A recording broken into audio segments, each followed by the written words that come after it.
चलिए आज हम लोग स्टार्ट कर रहे हैं 12th का पहला chapter electric charges and fields. Electric charges and fields, इसमें सबसे पहला कंसेप्ट हम लोग स्टडी करेंगे चार्ज का। किसका स्टडी करेंगे? चार्ज का। चार्ज का जो हिंदी होता है उसको हम लोग बोलेंगे आवेश। पिछला वीडियो में मैंने थोड़ा सा चार्ज के बारे में बताया, एक बार मैं फिर से बता दूं कि चार्ज का जो पता लगाया वो थेल्स ने लगाया। चार्ज का पता किसने लगाया? थेल्स ने लगाया। कब लगाया? 2600 वर्ष पहले लगाया। और चार्ज का डिफिनेशन क्या होगा तो देखिएगा, ध्यान से देखिएगा।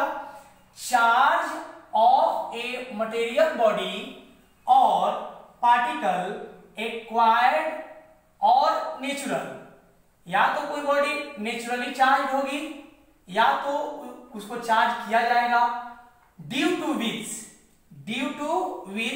जिसके कारण इट प्रोड्यूसेस, यह क्या करेगा? प्रोड्यूस करेगा, उत्पन्न करेगा, एंड और एक्सपीरियंसेस, या तो फिर अनुभव करेगा, फील करेगा, electrical and magnetic effect. Electrical and magnetic effect. अब आता है कि चार्ज के बाद एक नोट कि some of naturally occurring charged particles are electrons, protons, alpha particles etcetera. ये सब जो पार्टिकल्स हैं ये सब नेचुरली चार्ज हैं। अब हम लोग क्या करेंगे, थोड़ा सा चार्ज से रिलेटेड कंसेप्ट को सीखने जा रहे हैं। तो इस एरो को ध्यान से देखेंगे। इस एरो में हम ये सीखेंगे कि चार्ज का टाइप क्या होता है। तो चार्ज के पास दो टाइप होता है। चार्ज के पास दो टाइप होता है, एक पॉजिटिव चार्ज और एक निगेटिव चार्ज। और ये चार्ज के दो टाइप का पता किसने लगाया? Doctor Benjamin Franklin.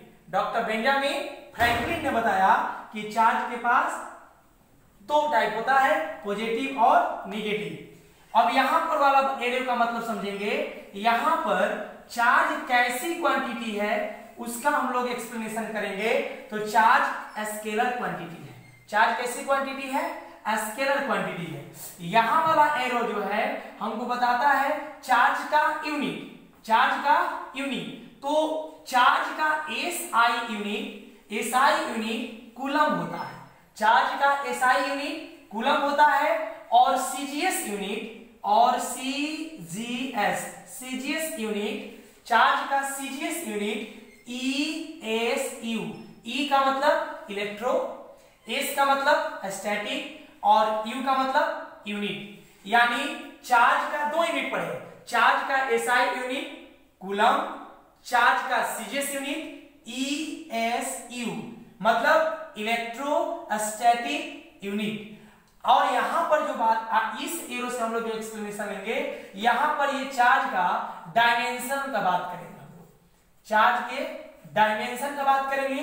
तो चार्ज का डायमेंशन कोई बच्चा डायरेक्टली बोल सकता है कि TI होता है, और हम लोग जब उसको अच्छे से सजा कर लिखेंगे तो यहां उसके अकॉर्डिंग m का पावर 0, l का पावर 0, t का पावर 1, i का पावर 1।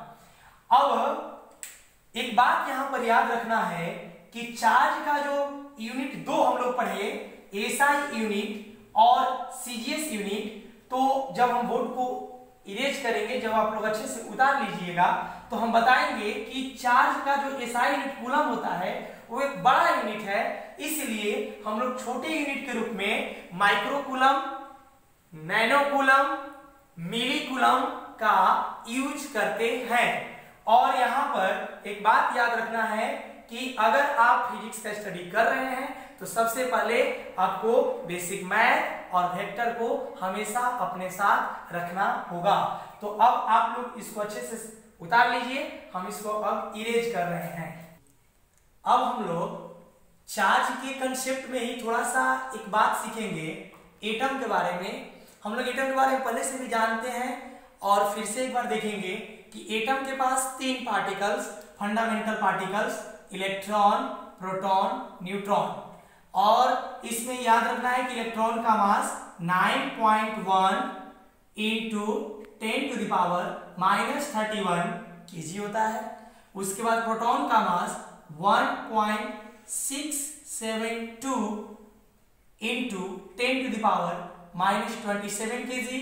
न्यूट्रॉन और प्रोटॉन का मास अप्रोक्स सेम होता है। चार्ज की बात करें तो इलेक्ट्रॉन पर चार्ज निगेटिव, उसका मान -1.6 इंटू 10⁻⁻19 कूलम। सबसे स्मॉलेस्ट यूनिट ऑफ चार्ज जो होता है वो इलेक्ट्रॉन का चार्ज होता है। उसके बाद प्रोटॉन का पॉजिटिव होता है, कितना, +1.6 इंटू 10⁻⁻19 कूलम। अब थोड़ा सा हम लोग यहाँ पर ध्यान देंगे कि इसकी क्यों जरूरत है। आप 11th में शुरू में ही इसके बारे में पढ़े होंगे, हायर ऑर्डर और लोअर ऑर्डर।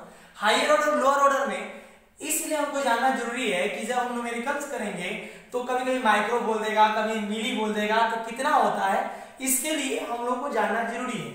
और आगे चलकर कहीं भी जाएगा तो आप उसे आसानी से सीखिएगा। तो हायर ऑर्डर क्या होता है, तो ध्यान देना कि हायर ऑर्डर क्या होता है। तो हायर ऑर्डर के लिए तरीका जो होता है उसको हम लोग सीखेंगे। इसको हम थोड़ा सा इरेज कर रहे हैं, इसको इरेज कर रहे हैं। हायर ऑर्डर के लिए आपको इसको याद करने का तरीका है कि पहले हम लोग डेका को और हेक्टो को लिख लेंगे। डेका और हेक्टो को लिखने के बाद अब लिखने का तरीका क्या है, के एम जी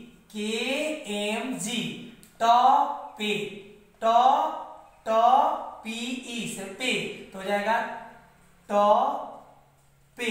तो के से किलो, एम से मेगा, जी से गीगा, टी से टेरा, पी से पेटा, ई से एक्सा। तो यहां से हो जाएगा डेका हेक्टो के बाद के एम जी पे। पे में पी से पेटा, ई से एक्सा।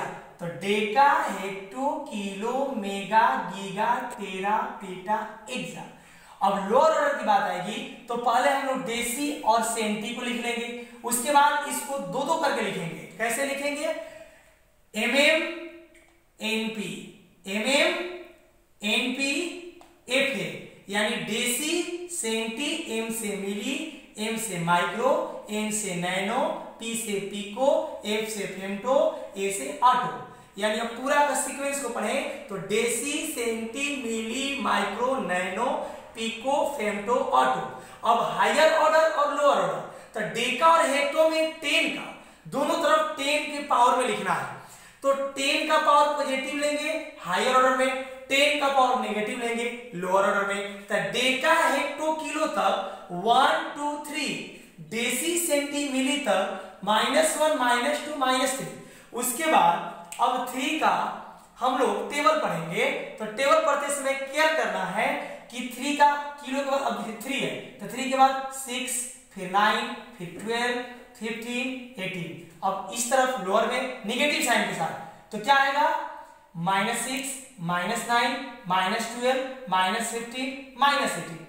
अब इसको हम क्या किए, इसको क्यों समझाए, इसका समझाने का मूल कारण रहा कि बाय द वे जब हम कोई क्वेश्चन न्यूमेरिकल करेंगे, कोई पार्टिकल है, कोई चार्ज पार्टिकल है, मान लीजिए कि 6 माइक्रोकूलम का है, 0.2 माइक्रोकूलम का है, 3 नैनोकूलम का है, तो अब नैनो पिको यदि कोई बोलता है तो इसका मतलब हम लोग को समझ के रखना है। और बातें आगे हम लोग करते हैं, इसको इरेज करने के बाद तब इसे आप लोग क्लियर तरीके से उतार लीजिए।